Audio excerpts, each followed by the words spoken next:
Welcome to Sana's kitchen. இன்னைக்கு நம்ம வீடியோல கிரன்ச்சியான bite size starter recipe baby corn குனாஃபா எப்படி பண்ணலாம்னு பார்க்கலாம் வாங்க. 200 கிராம் அளவுக்கு பேபிகார்ன் எடுத்து நான் இந்த மாதிரி கட் பண்ணி 50% அளவுக்கு பார்பாயில் பண்ணி வச்சிருக்கேன். இது பாயில் பண்ணும்போது லைட்டாக சால்ட் ஆட் பண்ணி பார்பாயில் பண்ணி வச்சுக்கோங்க. இப்போ இது வந்து மசாலாலாம் போட்டு நல்லா மேரினேட் பண்ணி வைக்கிறதுக்காக 2 ஸ்பூன் அளவுக்கு ஆயில் ஆட் பண்ணிக்கிறேன். 1 ஸ்பூன் சில்லி பவுடர் ஆட் பண்ணிக்கிறேன். 1 ஸ்பூன் அளவுக்கு ஹோம்மேட் டிக்கா மசாலா ஆட் பண்ணிக்கிறேன். இந்த மேரினேஷனுக்கு தேவையான சால்ட், 1 ஸ்பூன் அளவுக்கு ஜிஞ்சர் கார்லிக் பேஸ்ட், 1 ஸ்பூன் அளவுக்கு லெமன் ஜூஸ், கொஞ்சமாக கொத்தமல்லி கட் பண்ணி ஆட் பண்ணிக்கிறேன். 1/2 teaspoon turmeric powder, 4 table spoon அளவுக்கு கார்ன்ஃப்ளவர் பவுடர்.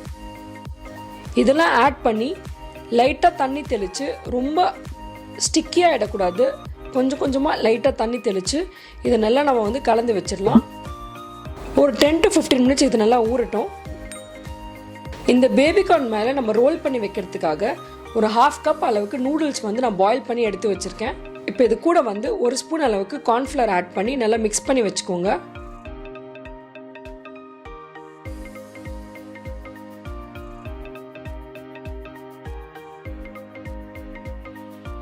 இப்போ நம்ம மேரினேட் பண்ணி வச்சுருக்க பேபிகார்ன் மேலே ஒவ்வொரு நூடுலாக எடுத்து இந்த மாதிரி ரோல் பண்ணி வச்சுருங்க.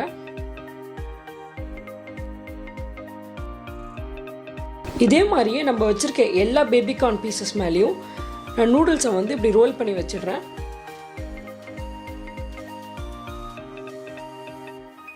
மீடியம் ஃப்ளேமில் ஆயில் நல்லா ஹீட் ஆனதுக்கப்புறம் நம்ம ரெடி பண்ணி வச்சுருக்க பீசஸ்லாம் ஒன்று ஒன்று ஆட் பண்ணி கோல்டன் ப்ரௌன் கலர் வர மாதிரி நம்ம ஃப்ரை பண்ணி எடுத்துடலாம்.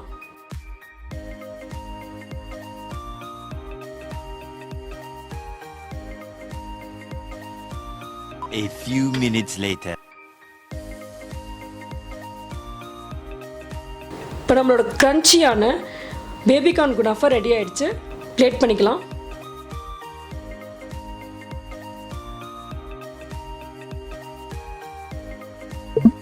நீங்களும் வீட்டில் இதை ட்ரை பண்ணி பார்த்துட்டு உங்கள் கமெண்ட்ஸை ஷேர் பண்ணுங்கள்.